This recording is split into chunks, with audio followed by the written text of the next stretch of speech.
Проектот на Еразмус Плюс со наслов "Комарците векторски предизвик по јавното здравје во Северна Македонија и пошироко",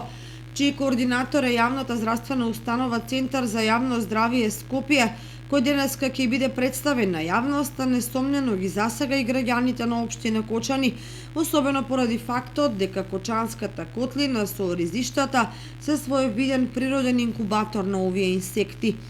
Се работи за прва меѓународна конференција на која ќе се истакнат достигнувањата во истражувањето на комарците во Македонија и идните планови и стратегии. Покрај тоа, партнерите ќе ги пренесат искуствата од нивните земји, при што треба да се дадат одговори на многу неодговорени прашања на граѓаните.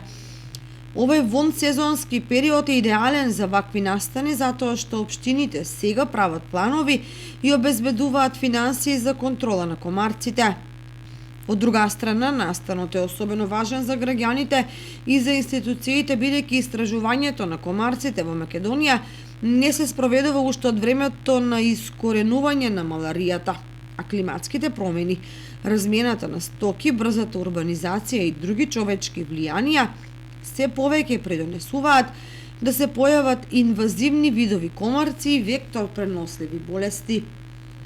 Инаку од досегашните искуства, барем од практичен аспект, многу малку е направено, бидејќи во Кочанскиот регион справувањето со проблемот со комарците се сведува на стихијно третирање по општини, без координација и без извештаи за ефектите и состојбите.